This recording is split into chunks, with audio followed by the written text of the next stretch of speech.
ഞാൻ ഉണ്ടാക്കാൻ പോകുന്നത് ബാക്കി വന്ന ചപ്പാത്തി കൊണ്ടുള്ള ഒരു ഈവനിങ് സ്നാക്കാണ്. ആദ്യം ചപ്പാത്തി ചെറുതായിട്ട് മുറിച്ച് മിക്സി ജാറിലിട്ട് ഒന്ന് ക്രഷ് ചെയ്യണം.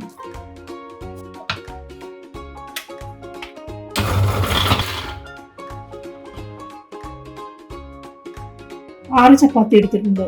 അത് ചെറിയ മിക്സിയുടെ ജാറിൽ ഇട്ട് ചെറുതായിട്ടൊന്ന് ക്രഷ് ചെയ്തെടുക്കണം. ഇത് അവല് പോലെ ഇരിക്കും. ഇനി ഇതിനു വേണ്ടി ഞാൻ കുറച്ച് നട്ട്സ്, ഇച്ചിരി കശുവണ്ടിയും ഇച്ചിരി മുന്തിരിങ്ങയും അത് ചെറുതായിട്ട് മുറിച്ചിട്ടിട്ടുണ്ട്. പിന്നെ കുറച്ച് തേങ്ങ ചിരവി വെച്ചിട്ടുണ്ട്, അത് ആവശ്യമനുസരിച്ച് എടുക്കുക. 2 ഏലക്ക, കുറച്ച് ജീരകവും പഞ്ചസാര കൂട്ടി പൊടിച്ച് വെച്ചിട്ടുണ്ട്. ഒരു സ്പൂൺ നെയ്യ് വെച്ചിട്ടുണ്ട്.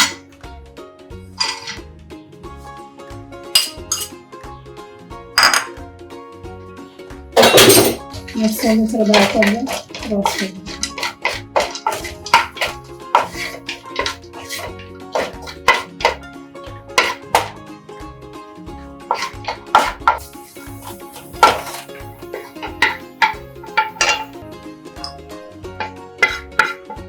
സെയിം പാനിൽ നമ്മൾ പൊടിച്ച് വെച്ച ക്രഷ് ചെയ്ത് വെച്ച ചപ്പാത്തി ഡ്രൈ റോസ്റ്റ് ചെയ്ത് കൊടുക്കും.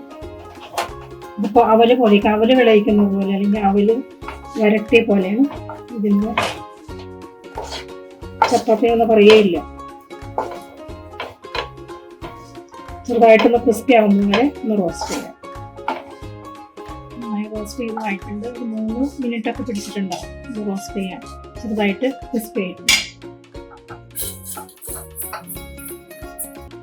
50 ഗ്രാം ചക്കരി ഉണ്ടാകും. അത് ഉരുക്കി അരിച്ചു വെച്ചതാണ് ചട്ടിയിലേക്ക് ചേർക്കാം.